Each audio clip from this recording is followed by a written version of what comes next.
Rafael Albuquerque, aqui no Bandeira Café. E nós vamos conversar hoje com a professora Stephanie Godoy, uma professora que eu sou fã há muito tempo, já vão alguns anos aí, né, Stephanie? Bons anos. Alguns anos aí de parceria, gravando mesmo, vai ser a primeira vez. E hoje nós vamos falar sobre a importância das artes na educação. E aí não poderia ter sido outra pessoa escolhida que a minha professora de arte, professora Stephanie. Como é que você está? Tudo bem? Bem, Rafael, bem. Bom, primeiro quero te agradecer pelo convite. Realmente a gente está aí, já tem uma trajetória. Tenta, finalmente deu certo, né? Gravando é a primeira vez. Eu queria também te falar uma curiosidade. É a primeira vez que eu faço um programa também tomando café. E o café é delicioso, né? Não, delicioso. Porque geralmente eu faço tomando vinho. É verdade, eu assisti vários dos seus programas. Isso. Inclusive com o Décio, que é um dos meus convidados. Vamos ver se ele aceita pra vir conversar com a gente aqui, né? Né, Décio? Mas eu vejo vários dos seus programas, eu sou fã. O jeito que você trata a arte com tanta delicadeza, principalmente os renascentistas, eu amo. Qual é a importância de se falar sobre arte e educação? Rafael, a gente vive, eu penso da seguinte maneira, hoje a gente vive num momento muito complexo, muito complexo em diversos pontos. Entender a humanidade é um dos pontos mais difíceis que a gente tem, principalmente num século com tantas mudanças. A gente está vivendo uma guerra. Então, assim, a gente ouvia falar, a gente estudava sobre guerras. Nós estamos vivendo uma guerra. A nossa geração não pegou, né? A nossa geração não pegou. Então, a gente viveu guerra e pandemia, tudo ao mesmo tempo. Eu acho extremamente complexo e quase que impossível a gente desassociar a arte do ser humano. Porque quando eu digo que é inerente, vários autores dizem que é inerente porque é inerente. Sim. Porque nós fazemos arte tendo consciência disso ou não. Se a gente começa a estudar fatores culturais, uma coisa que eu sempre falo assim, a arte precisa da cultura, mas a cultura ela não precisa da arte. Isso é forte. Porque a arte tem intencionalidade. A cultura é do ser humano. Quando eu volto lá na pré-história, a gente falava de pinturas rupestres, o homem pintando nas paredes, parece que fica preso só naquilo, só naquele momento, só naquele ato. Mas não, quando o homem começou a fazer utensílios, ele começou a interagir com o meio que ele vive, quando ele começou a criar tecnologia, ele estava criando cultura. Ele tinha consciência que aquela pintura, 20 mil anos depois, seria considerado como arte. Verdade, né? Então, aí a gente chega num seguinte pensamento. A arte é um produto. É algo produzido por alguém. Quem produz? E como você disse, tem objetivo. Tem um objetivo. Seja ele qual for. Seja ele qual for. E quem produz? São pessoas que produzem. A gente pode ver reportagens de uma porquinha que foi recuperada de um abrigo na África e ela faz algumas pinturas. Mas esse debate dessa porquinha foi porque já tinha um ser humano que fazia essa referência. Então quem produz arte são pessoas. E essas pessoas, elas precisam ter consciência de que o que elas produzem é arte. Eu tenho uma elite. Essa elite tem consciência disso. Eu tenho uma elite cultural que vai para um teatro, que vai para um cinema, que vai para uma ópera, que vai para um Louvre. Mas eu tenho uma camada da população que não tem acesso a isso. E que produz arte, que faz parte do conhecimento da vivência deles. Quando eu chego numa comunidade, quando eu chego numa escola de periferia, ali eu tenho um grupo de alunos que fez uma letra de funk, que colocou uma base, colocou um beat. Eles mesmos, os próprios alunos fizeram isso. Pegando coisa que eles viram na internet, referências que eles viram na internet. E eu acho engraçado porque realmente a arte, principalmente em certos polos, ela é muito elitizada. E quando a elite acaba vendo a arte de uma outra classe social, aí vem um monte de crítica. Ah, porque ele errou na língua portuguesa, ah, porque ele faz isso, ah, porque ele é aquilo. Mas e aí? Eles não tiveram o mesmo acesso que a elite teve. Não, e existe um outro ponto também que é muito importante quando você traz uma análise técnica. Hoje nós estamos vivendo uma análise subjetiva. Então não é só análise técnica, não é só o filme que é ruim, a música que é ruim, a arte que é ruim, mas o que ela representa. Então, essa arte que é produzida por uma camada popular de baixa renda, ela acaba sendo atacada por valores. Exato. Então, aí a gente vê esse meio, esse bolo. Então, o que a gente começa a compreender? Que existe uma distinção entre essas classes. Aí está o papel da escola. Ótimo. E essa discussão vai muito além da arte. É justamente para um ataque social. É cidadania. Nós não estamos falando simplesmente, porque assim, parece que arte ela tem uma certa futilidade. Eu sempre vejo muito isso, né? Principalmente as artes visuais. O artista é um hedonista, né? É um hedonista, é uma pessoa que viaja, que está preso nas suas loucuras. A gente vive sem arte. Essa é a expressão que sempre nos dizem, Será? né? É possível. Acabamos de sair de uma pandemia extremamente caótica, presos dentro de casa, que precisávamos de arte para ter um pouquinho de sanidade. Como dizer, ali eu acho que Nietzsche fez todo sentido, né? A gente precisa de arte para não morrer da própria realidade, porque era uma realidade literalmente que estava matando. Então não estava matando só pela questão da doença, mas pela condição que nós fomos impostos. Em diversos sentidos. Não só de ficar preso dentro de casa, eu não estou trazendo esse debate. A gente viu pessoas morrendo. Nós sentimos dores de pessoas indo embora. A gente não tinha mais a convivência do amigo, a gente não tinha mais onde extravasar. Então, onde a gente viu isso? Nos streamings, na internet, nos produtores de conteúdo digital. Então, quem estava ali disposto muitas vezes a trabalhar de graça? Quantas peças de teatro alternativas eu não vi de pessoas que não estavam nem produzindo por lei de incentivo? Não, só para ajudar mesmo. Exato, só para ajudar. E quando a gente volta naquela questão da escola, é a escola que proporciona essa realidade. E muitas vezes, aí eu acho a grandeza da escola. Eu atuo em escolas particulares, escolas com outras camadas, com outro público. Eu tenho alunos que têm essa realidade de visitar museus. Então, eu vou até fazer um relato. Eu escutei recentemente de uma aluna. Nós estávamos fazendo algumas análises de obras do século XVIII, produzidas ali, a maioria delas produzida por Debré, que veio para o Brasil junto com a missão artística francesa, contratada por Dom João VI, e veio outros pintores também. E o interessante é que esses pintores, quando chegaram no Brasil, aproveitando aquele momento que a família real estava ali se instaurando, eles começaram a pintar o que eles viam no Brasil. O que tinha no Brasil? Tínhamos índios escravizados, tínhamos africanos escravizados. Então são pinturas que vão mostrar essas pessoas passando por situações que na visão do pintor era normal. Hoje na nossa sociedade a gente já olha e fala, não temos condições de olhar para um negro pendurado num pau de arara e ver que isso é normal. Então esse era o debate para a sala de aula. E aí nesse caso você já vê a arte com outro objetivo, e não só aquela questão estética, mas também como um protesto, né? Eu acho que é mais que um protesto. Eu acho que a gente, através da arte, compreendemos outras visões do passado. E a gente precisa entender o passado, para a gente não cometer os mesmos erros. Para não repetir o futuro. Para não repetir no futuro.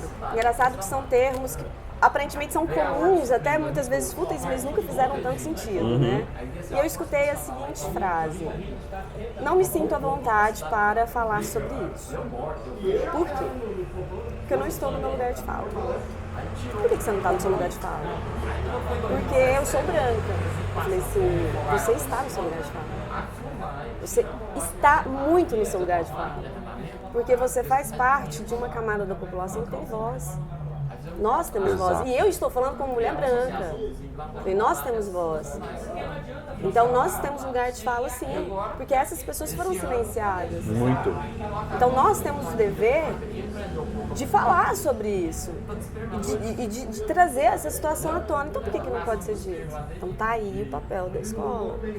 Então quando a gente pega obras de arte, vou falar das artes visuais, que é o meu lugar de fala, né? Falando em lugar de fala, as artes visuais nos contam histórias. Isso.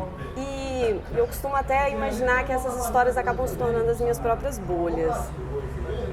Porque são histórias que me dão conforto, que me aconchegam. Eu aprendo muito com essas histórias. E as artes visuais, elas nos mostram a visão que pessoas tiveram no passado. E não significa que você concorde com essas visões. Mas você pode ter conhecimento sobre elas. É muito complicado para mim falar de outras linguagens. Então, eu vou falar das linguagens que eu gosto, como cinema, como a música. Não toco nenhum instrumento, mas eu sou muito consumidora. Então eu me coloco aqui como bastante consumidora. Eu tento. Eu ainda quero chegar nessa fase de tentar. Meu sonho é aprender a tocar violão. Meu também. Então, assim, está se tornando um dos objetivos de vida. Sabe aquela listinha que você está chegando aos 40, que você vai colocando? Engraçado, eu vi de uma professora amiga minha, e ela dizia assim, eu até concordo com essas manifestações culturais e tal, mas eu acho muito exagerado. Aí eu parei pra pensar assim, nesse momento de fala dela. Aí ela, se não fosse tão exagerado, eu acho que seria melhor. Eu pensei e parei assim, não dá. Se não fosse tão exagerado, nem teria chegado em você, sabe? Então eles precisam fazer um barulho muito alto para serem ouvidos.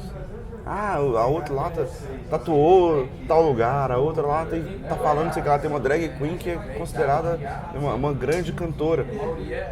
Se não fosse esse barulho todo, eles não seriam ouvidos. E essa voz que nós precisamos. Eu vejo muito potencial nos nossos alunos. Quando eu digo nossos alunos, nós precisamos falar nossos alunos, independente se somos professores ou não. Porque é uma geração que está em sala de aula que vai ser os nossos novos líderes nos próximos anos. Então, são sim os nossos alunos, independente da nossa profissão, e a gente precisa olhar para esses alunos com mais carinho. A educação no Brasil ela precisa muito ser vista com maior cuidado. Agora, trazendo para as artes, quando, por exemplo, tem situações das artes, a gente falou muito sobre a questão de classes sociais, de distinções, o que chega na cultura numa parte, o que não chega na outra, porque a gente tem que levar em consideração também que uma elite, ela fica muito desassociada do que acontece nessa camada nessa camada baixa, que vem aí um dos grandes pontos de preconceito em relação ao funk. O funk sofre muito com isso. Além do funk sofrer muito com isso, eu gosto sempre de trazer um debate. Escrevi um artigo há um tempo atrás, contando um pouquinho da história do samba. Que também sofreu com isso. De onde é a origem do samba? Das raízes africanas. Dos negros escravizados que tinham ali um dia, um momento na semana, enquanto os senhores estavam na missa, que tinha o seu momento ali de batuque. Dali surge o samba. E ali, quando a gente pega a era do rádio no Brasil, nós vamos percebendo como o samba era descriminalizado, como o samba era perseguido. Até por próprios artistas, às vezes. João Cabral de Melo Neto, uma vez, falou o seguinte: ele gostava muito de Vinícius de Moraes, mas não gostava de ver Vinícius misturado com o pessoal de música popular brasileira, que na época era o samba mesmo, samba, a bossa nova. E você para e pensa, onde que o samba era consumido nesse momento? Nos morros, nas rodas de samba, nas feijoadas, nas grandes feijoadas. Onde você consome feijoada e samba hoje? Não é mais no morro. Não, agora são nos restaurantes de elite. Consumidos pela mesma classe social que décadas atrás percebia. Será que o funk não vai chegar no mesmo patamar? Já chegou. Na verdade é porque a gente mora no centro-oeste, acaba que a elite aqui ela demora um pouco mais para receber as coisas que vêm de fora. Mas se você vai em qualquer festa carioca, festa grande de elite, tem funk. Tem funk, sim, exatamente. O funk é consumido, então assim, a gente precisa muito entender. Se eu tenho uma parte da sociedade que fala assim, não, mas o funk traz letras que desagradam os valores sociais, que estimulam criminalização. Nem sempre. Além de nem sempre, então nós precisamos trazer esse debate. Nós precisamos trazer esse debate para a sala de aula. Se eu tenho um aluno que está envolvido em determinadas situações, mas ele tem uma camada artística no funk, eu preciso ter essa abordagem. Sim. Se os nossos alunos têm expressões culturais, onde a maioria tem, nós precisamos estimular essas potências culturais. Não quer dizer que esse aluno vá se tornar um artista. Eu acho que está aí um grande erro. quando as pessoas olham para a disciplina de artes dentro das escolas, muitas pessoas podem até acreditar que às vezes eu vou estimular para o aluno se tornar um artista.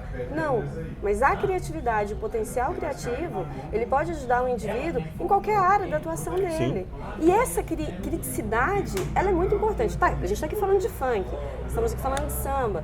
Talvez algumas pessoas podem olhar esse vídeo e falar assim, não concordo. Ok, tá tudo bem.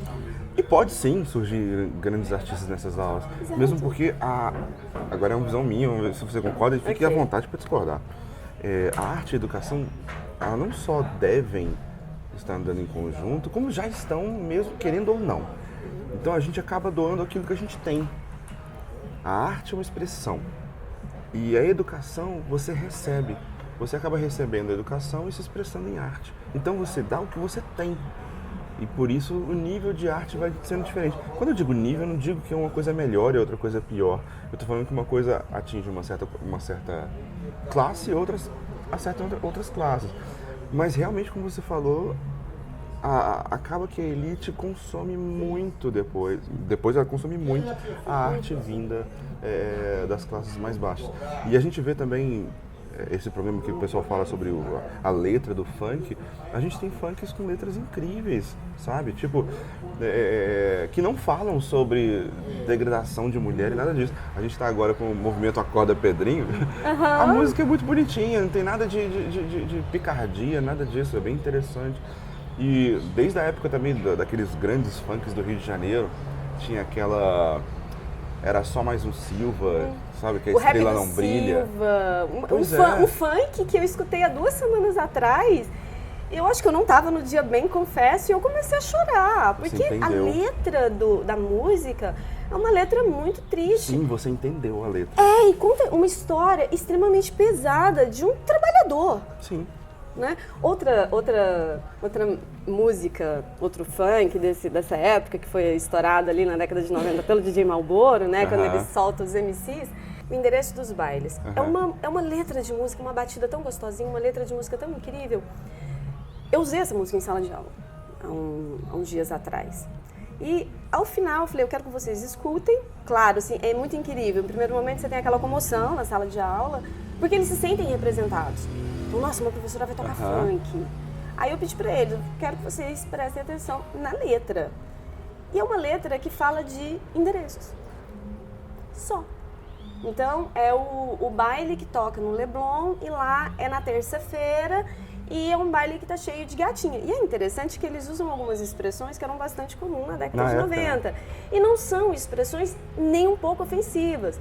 Então ali a gente fez um estudo da linguagem utilizada e aí eu fui perguntando para eles, e a batida? Tem diferença da batida da década de 90 para a década de hoje? Se vocês fossem... Hoje a gente vive a era da geração da dancinha do TikTok. Né? Então tudo para eles é fazer uma coreografia. E você já pergunta, essa música dava uma versão para o TikTok? Então, além deles conhecerem algo novo, né? Então, assim, naquele momento, naquela sala de aula, tinha algumas pessoas que não curtiam funk. Assim como daqui 10 anos você vai olhar aquelas dancinhas do TikTok que você fez, você fala, nossa, meu Deus, onde é que eu tava com a cabeça? Mas aqui hoje faz sentido, né? Faz totalmente sentido. E a gente tá vivendo uma geração que tudo é registrado. Tudo é registrado. Eu falo isso muito para eles, né, para os alunos. Ainda bem que eu vim de uma geração que não era registrado. Então a gente tinha mais liberdade para viver uma adolescência. Então, Rafa, a música, eu acho que a música está muito próxima deles, né? Acho que a música ela é muito importante ser trazida para a sala de aula. Você começa a perceber que o pós-pandemia trouxe diversos fatores emocionais. E escancarou um monte de problemas sociais que a gente estava mascarando. Exato. E assim, a quantidade de pessoas que estão medicadas, fazendo terapia, é uma coisa muito, muito, muito grave. E eu vejo cada vez mais os nossos adolescentes com os foninhos de ouvido. Agora nós temos os fones sem fio, né? Fica mais difícil, né? Aquela pessoa que tem o cabelo mais...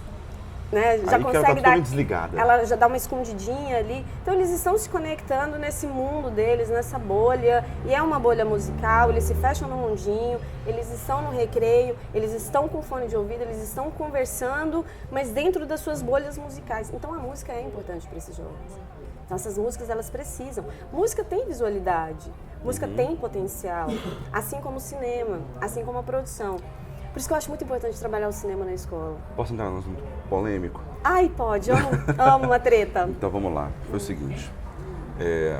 Ferreira Goulart já dizia assim: a arte existe porque a vida só não basta. E eu vejo algumas modificações no cinema que para mim são positivíssimas, só que estão sendo vistas com maus olhos por outras pessoas. Vamos lá. Inclusive num grupo do WhatsApp que eu tô e... Ixi, num grupo do WhatsApp que eu tô, essa aqui também vai pros erros, né? Amei. E eu vi uma pessoa falando assim: nossa, agora todo filme, toda novela tem que ter um gay, tem que ter um negro, tem que ter um não sei o que lá, não sei o que lá. E aí a discussão foi essa, eu falei: tem que ter. Por quê? Porque tem na vida. Porque é muito fácil você falar pra mim assim: ah, eu aceito o gay desde que ele não se aproxime de mim. Então você não aceita. Eu aceito o gay desde que eu não fique se expondo na minha frente. Então você não aceita. Eu não aceito gay desde que ele não fale, desde que ele não apareça, desde que ele não exista. E existe também, dentro da sua visão, se você me permitir, eu vou acrescentar uma outra coisa. Existe também a visão de mercado. E a visão de mercado, nessa parte de consumo, ela é muito importante. Então, durante muito tempo, a gente viveu a era da televisão. A era da televisão, ela era muito fechada, a televisão fechada. Sim. Né? Então, a gente não tinha, a gente viveu aquela coisa assim, se a gente pegava um filme pela metade, amigo, é isso que tem pra hoje, né? Se satisfaça com a sua tela quente que vai aparecer na segunda-feira, né? Exatamente, espere pra passar. Espere pra passar, que era um filme novo que na verdade já tinha 2 anos que tinha sido lançado. Ou então, mais no Brasil. A gente não tinha muito acesso a essa questão da produção cinematográfica. Então, se entregava pra gente, a produção visual, na verdade, né? Audiovisual. Se entregava algo pronto pra gente. Se consome, se quiser consumir ou não. Com a chegada das plataformas de streaming, eu estou pagando para consumir aquilo que me representa. Isso. Então, se não me representa, eu não vejo. Analisa, por exemplo, as mudanças dos personagens da Marvel.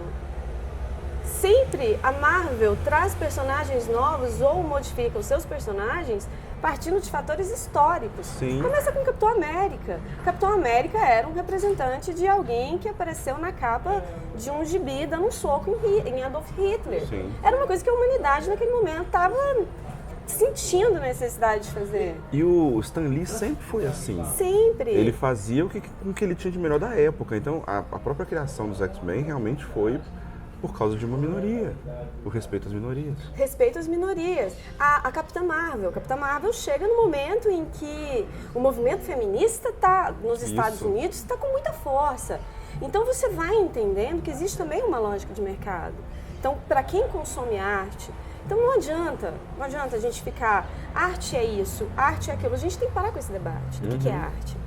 Sabe? É um debate que a gente fica dando murro em ponta de faca, batendo a cabeça na parede, a gente não vai chegar em lugar nenhum. Então, a arte existe? Existe. Olha, tem a arte clássica, que é pro teu gosto, né? Tem pra todo mundo. Tem pra todo mundo. Tem a arte contemporânea, é esquisita, eu não concordo. Você não precisa concordar. Você não pode ficar enchendo o saco de todo mundo para que ninguém concorde porque você não concorda. Exatamente, porque você não concorda. Então, assim, a gente precisa trazer muito esse debate para a sala de aula, principalmente para os nossos alunos terem consciência, né? O que é o fator artístico? Você precisa dele? Não, você não precisa. A gente não precisa de arte. No dia que a gente precisar de arte, ela se torna um objeto qualquer, ela deixa de ser arte, ela perde a magia. Ela vira um componente curricular. Ela vira um componente curricular. Porque ela já é, mas a gente tem todo um teor histórico de estudar a arte e não para ser um artista. Exato. Mas eu sempre falo assim que realmente o nosso intuito das escolas de estudar arte é para fazer uma mescla ali com história, com linguagem e tal. Mas sim, a gente pode tirar artistas de sala de aula. Se a gente não der um lápis para uma criança, a gente nunca vai saber se ela vai ser um artista, um escritor ou um desenhista. Se a gente não colocar um pincel na mão de uma criança, ela pode ser um pintor que morreu ali porque ela nunca teve pincel. Ela precisa ser lapidada. Como eu disse, a gente não precisa de arte, a gente não depende dela. A gente não depende dela, mas a gente precisa acessá-la. seja qual for o tipo de necessidade, de vontade que a gente tem. A gente precisa acessar. Eu posso ser um artista, mas por que não eu não ser um artista, mas eu não ter uma pitada do ser artista na minha profissão? Recentemente, uns um ano e pouco, mais ou menos atrás, eu participei de um congresso de contabilidade, nível nacional, falando sobre arte. E você pergunta, o que tem a ver, onde que essa pessoa vai se enfiar num congresso nacional de contadores? Vai falar de arte. O meu tema era calcule como um artista. Você não precisa ser um artista, mas os artistas podem te inspirar. E às vezes quando você fala calcule como um artista, isso já acho que é um nível de proficiência além, né? Por que a gente tem que separar as coisas? É uma coisa que eu não entendo nas escolas. Ótimo. Por que a gente separa tudo em caixinhas? Não é? Né? A BNCC tá tentando juntar de novo, né? Vamos ver. Tomara que ela consiga, né? Tá difícil, Tá. mas a gente vai brigar, né? Cada dia é uma luta nova, é uma realidade nova. Mas cansa os matemáticos, os físicos. Mesmo porque no passado os físicos, os matemáticos eram os artistas, né? A gente vai ver Pitágoras, a gente vai ver Galileu, eram os astrônomos, artistas. E se você para pensar, as linguagens, as letras, a história, a geografia, tudo faz parte da vida. Sim. Tudo faz parte de nós, da nossa história, da nossa composição, da nossa necessidade de estar no mundo. Então por que isso tem que ser separado? Por que a gente tem que passar isso separado para os nossos alunos? Então a gente precisa dessas conexões, sabe? E eu vejo muito a arte conseguindo chegar nas entrelinhas. Acho que a arte trabalha muito nas entrelinhas, sabe? É chegar naquele aluno e falar assim, eu odeio arte, mas eu amo a sua aula. Então, eu já escutei isso por diversas vezes, sabe? Os alunos já chegarem com essa amarra social, sabe? E eu não vou falar que esse aluno não gostava de arte. Ele estava em uma condição em que ele se dizia que ele não gostava de arte. Sim. Mas o que ele experimentou? Isso pode acontecer em qualquer matéria, na verdade. Qualquer matéria. Então, assim, falando de música, né? Música, é incrível música, porque música você trabalha com matemática, você trabalha com física, então a música com redação. Então a música você trabalha com tanta coisa, sabe? Você vai trazendo tantos elementos que o aluno vai entendendo que aquilo faz parte da vida. Então, ele precisa entender aquilo para ele se entender como indivíduo. E o que é o ser artista? É a pessoa que transparece a sua individualidade. Você não precisa ser um artista, mais uma vez, mas você pode trabalhar com ferramentas que possam te ajudar a se compreender no mundo, a entender a sua individualidade no mundo. Por isso que a arte está muito ligada com a filosofia, com a sociologia. E se a gente analisa as primeiras escolas no Brasil antes da obrigatoriedade de educação para todos, a gente via que as nossas escolas elas eram elitizadas. Muito. E elas tinham essa... Jesuítas, né? Exatamente. Então, qual eram as principais disciplinas que eles estudavam? Arte, filosofia, redação, línguas, matemática e sociologia, porque eram as disciplinas necessárias para ele se formar enquanto cidadão completo. Mas para onde que era essa escola? Para a elite brasileira. E ser professor é isso, né? E às vezes os pais dos alunos também não entendem, eles acabam entrando em discussões que com os próprios professores e, nossa, cada coisa que a gente vê por aí, né? Não, ser professor é uma aventura, gente. Ninguém em sã consciência escolhe ser professor. Não, nenhuma pessoa em sã consciência escolhe, mas depois que você está lá dentro, não há quem te tire, né? Eu acabo falando que não é você que escolhe ser professor, é a profissão que te escolhe. E ela só escolhe os melhores.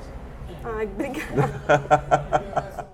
Um outro assunto polêmico, um tempo atrás, eu não sei se você chegou a ver.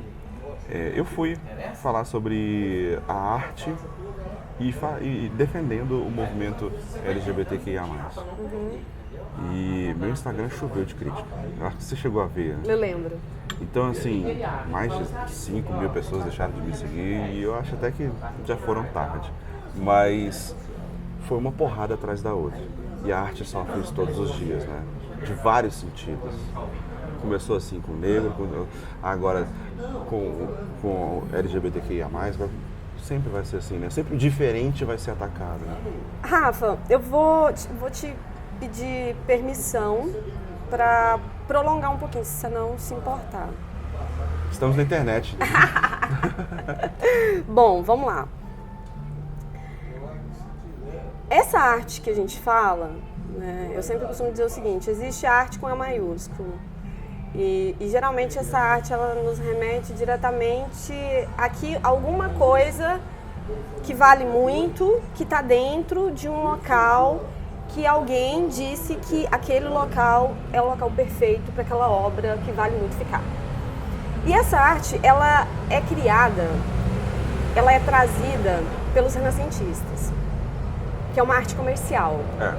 E os renascentistas trouxeram isso de uma visão grega. Então, a visão que a gente tem disso é da Grécia. Eu estou puxando lá para trás, Sim. Porque quando os gregos trazem essa visão de arte, era diferente de outras civilizações.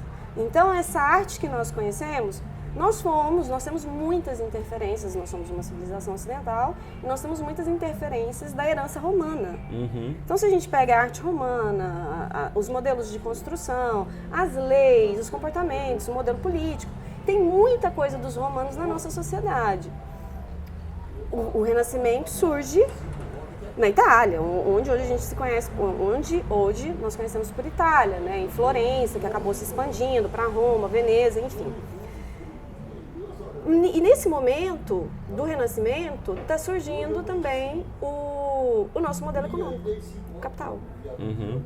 Os gregos não faziam telas, os renascentistas queriam a tela. E a tela era incrível, porque é um esquadro de madeira com um pano esticado, pequeno. Eu pinto, termino, seco, tiro o esquadro de madeira, eu tenho um pano que eu enrolo. Então, para mim poder comercializar isso é muito vantajoso. Então, querendo ou não, esse surgimento desse tipo de arte já surge com um novo modelo econômico. Uhum. Então... Não tinha pensado nisso. Hoje nós temos obras... Por que a gente tem obra que vale milhões? Então, você já tem esse modelo para girar, né? Você, por exemplo, se você for analisar o mercado de arte, é um investimento seguro. Se você conseguir comprar uma obra, um leilão de um grande nome, você não vai perder dinheiro. Não, vai ganhar, né? Você vai ganhar. E sempre Segura vai valorizar. ela, você vai ganhar. Então, assim, é um tipo de investimento quase que 100% seguro. Então, vamos lá.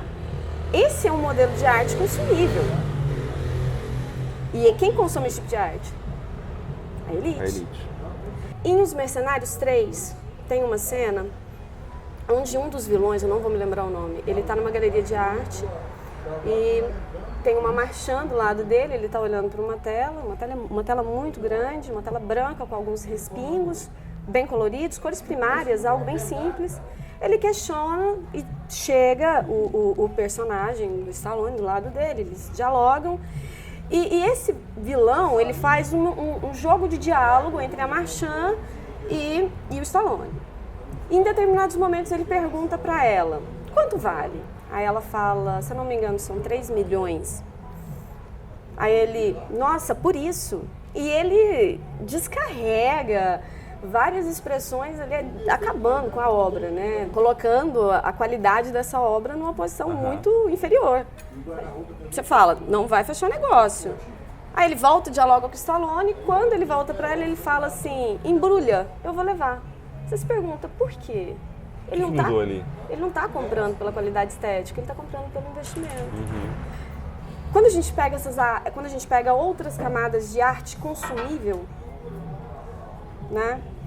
É difícil para essa camada que sempre esteve acostumada a ver arte com A maiúsculo no museu, clássica, tradicional, com aquela moldura de ouro, e de repente perceber que aquilo, aí de repente você vê que aquela mesma moldura dourada ali dentro não tem mais a representação do belo, mas já tem uma outra forma, porque essa arte que eu estou te falando, ela é uma arte produzida por homens, em sua grande maioria, brancos, europeus. Em sua grande maioria. Eu não estou totalizando, existem outras referências, mas são muito baixas. O comparativo é muito pequeno. Então, se você pega, por exemplo, um artista homossexual e ele vem trazer a realidade dele, aquilo choca, aquilo não é aceito, porque aquele mundo é intocável. Ele era intocável. Ele era. Mas, na verdade, ele nunca foi intocável. Mas era dentro daquele pensamento. O que nós estamos vendo agora? Nós estamos vendo agora, isso foi muito graças à era da globalização, a internet trouxe isso muito pra gente.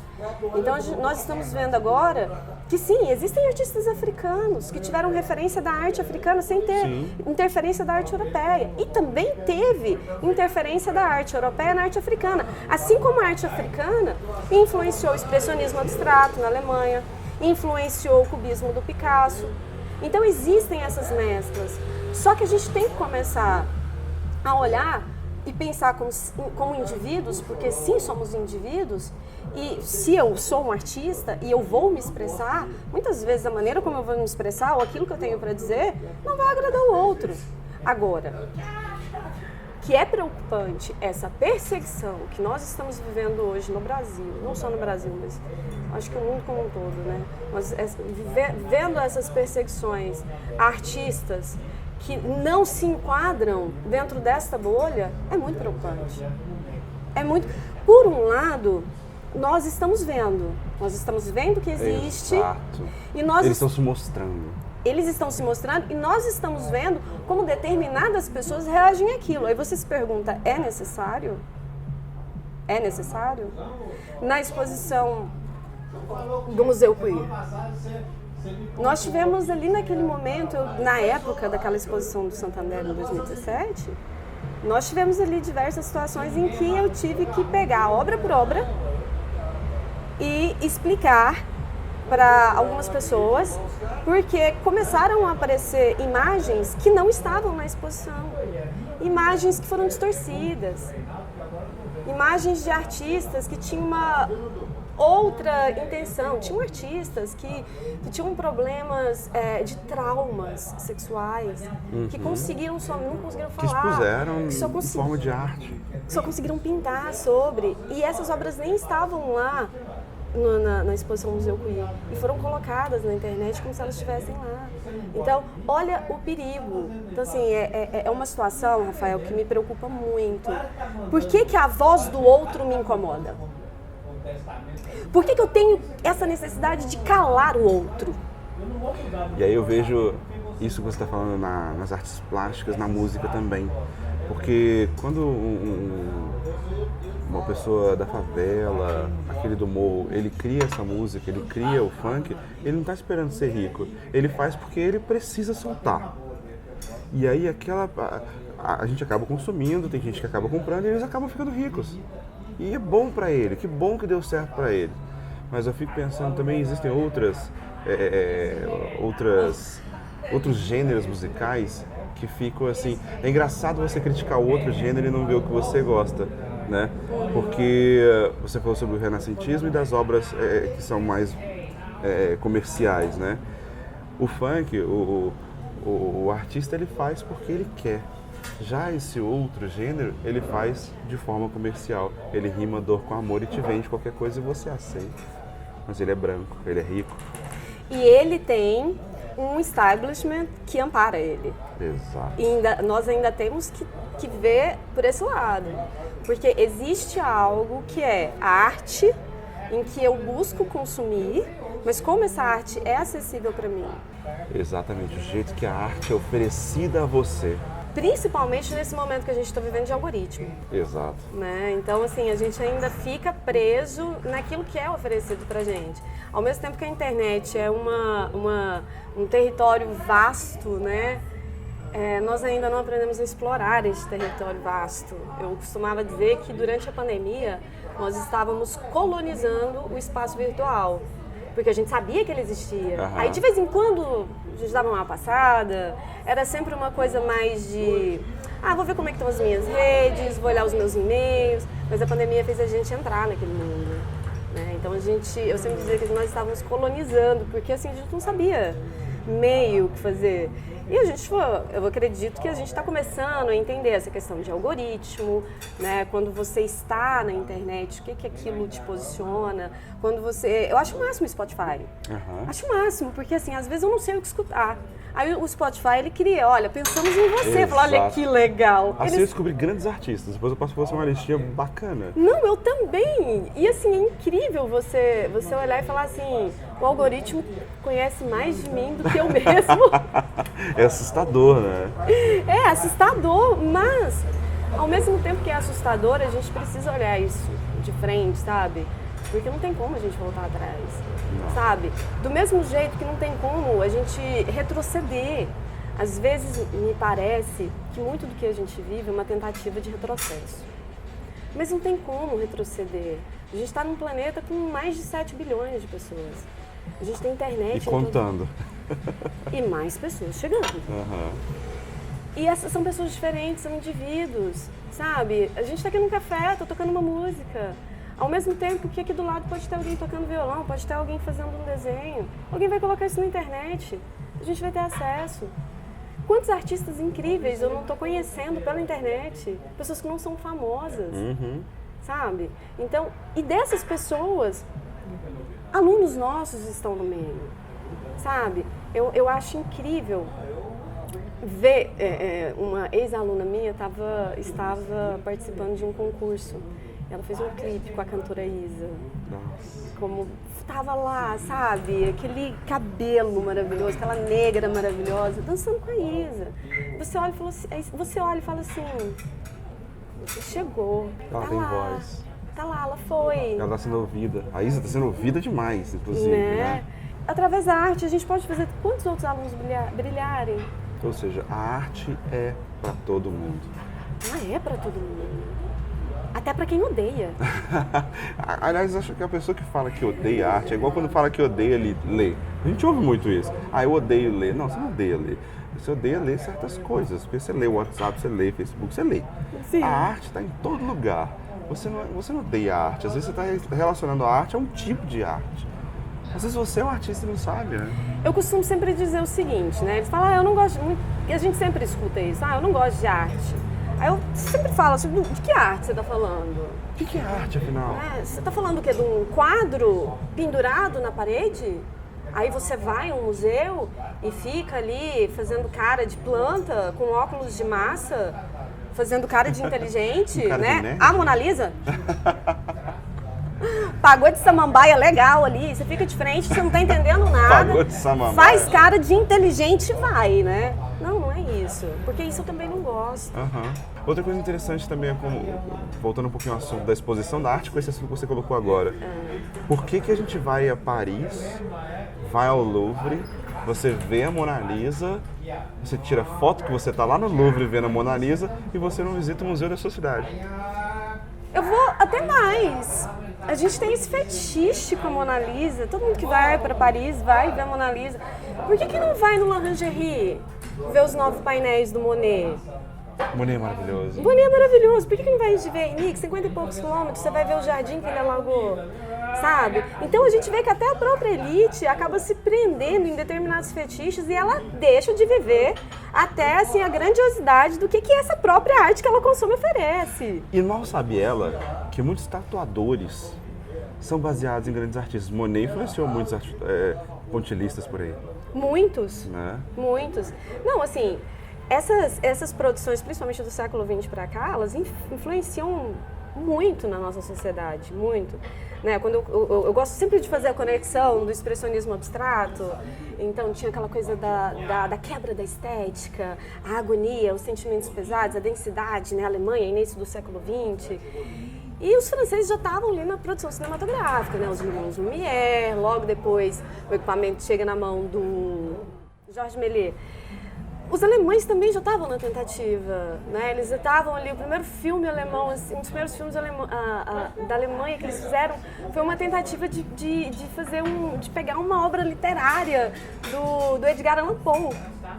Então, amo Allan Poe. Sabe? Então o que eles pensaram? Vamos pegar o Edgar Allan Poe e não é uma estética muito bem aceitável. Não, né? ele era mais sombrio, né? Totalmente. Aí logo em seguida eles já vêm com o Nosferatu, né? E o Nosferatu não tem a romantização que o Drácula tem. Nem um pouco. Né? O Nosferatu, por que que É quase que uma mesma versão do livro do Bram Stoker, né?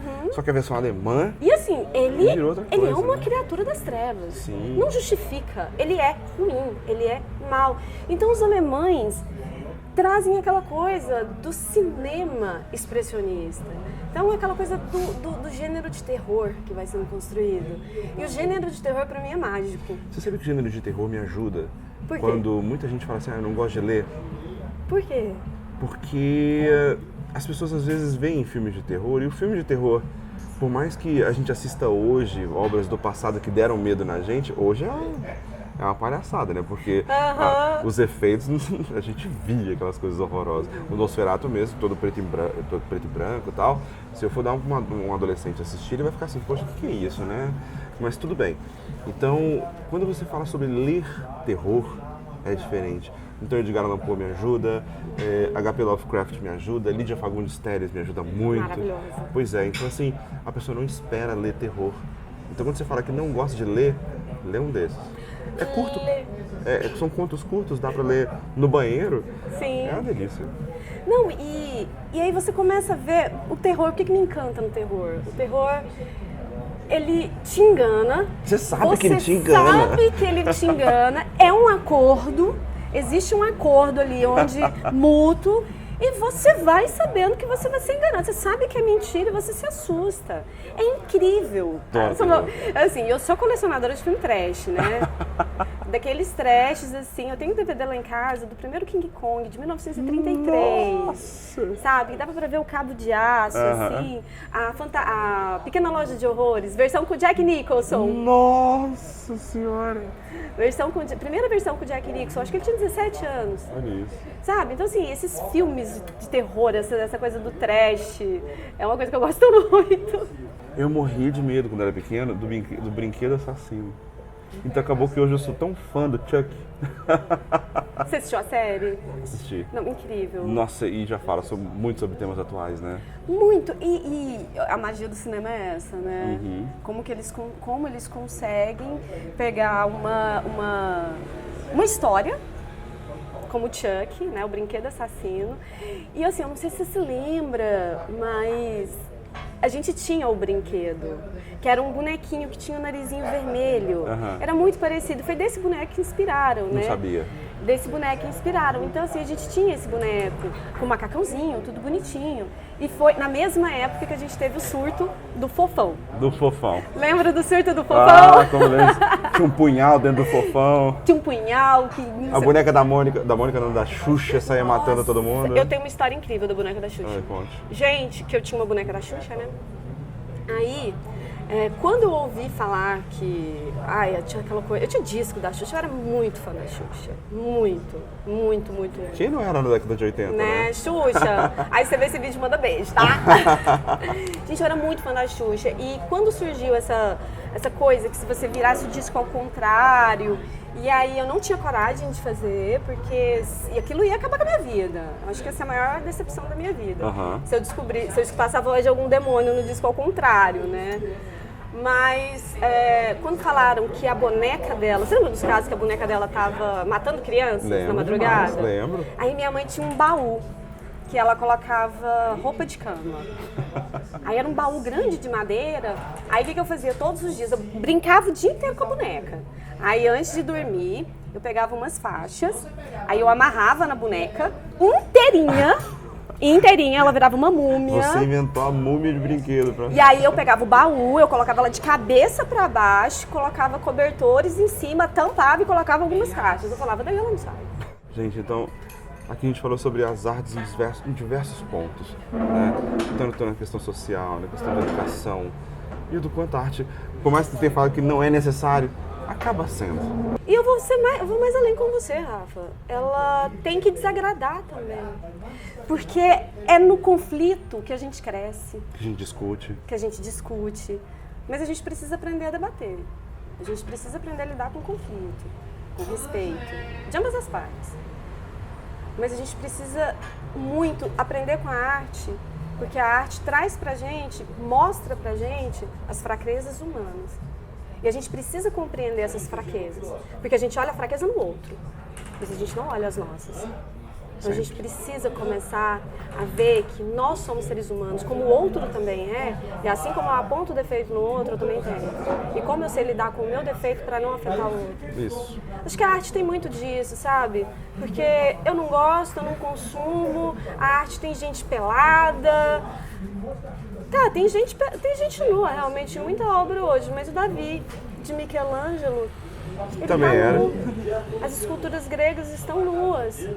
Ou seja, sempre teve. Por que Sempre. agora tá chocando? Sempre teve nudez. Sempre teve nudez. Tem diversos debates a serem trazidos, mas é sempre uma coisa que eu sempre pedi para as pessoas.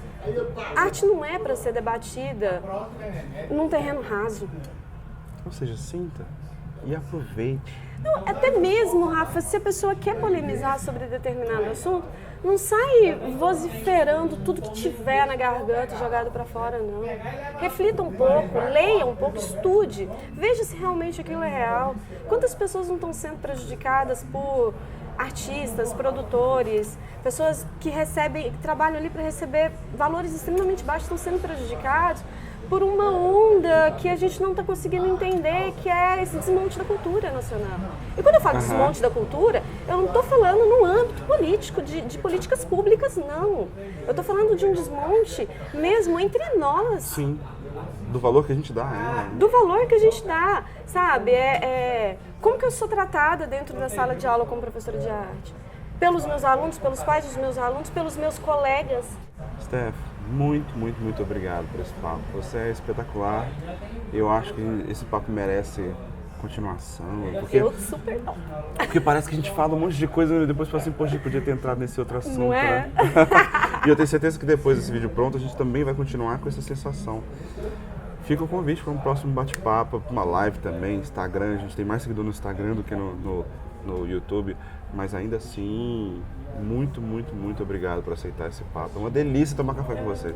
Não, Rafa, eu que tenho que agradecer. Para mim foi um presente, mais uma vez. Se você quiser, já pode pegar a agenda. Eu sou prática. Não, eu sou prática. Vamos. Já pega a agenda, vamos marcar. Você sabe que eu estou à disposição, tá? Convite que você me fizer. Eu vou ficar muito feliz. Para mim é uma honra. Você é a pessoa que brilha os olhos quando você, independente do contexto, todas as vezes que você fala a palavra professor, você brilha os olhos. E isso mexe muito comigo porque essa é a minha profissão. Tá lá no meu diploma. Independente do que eu faça, do que eu atue, se perguntar qual é a sua profissão, eu sou professora, porque está escrito lá licenciatura em artes visuais. Steph, a gente tem um quadro novo aqui no nosso programa que é falando sobre uma pessoa que te inspira. E a gente começa falando assim, para quem você ofereceria um cafezinho? Nossa, essa é uma pergunta muito complicada, né? Porque dependendo da resposta, você pode desagradar tanta gente. Né? Mas é uma pessoa só. Uma pessoa só. Ai, Rafa, pra mim como professora, essa pessoa, ela pra mim foi um divisor de águas. Eu ofereço esse café pra Viviane Mosé. Chegou numa fase da minha vida em que eu estava muito perdida, muito perdida.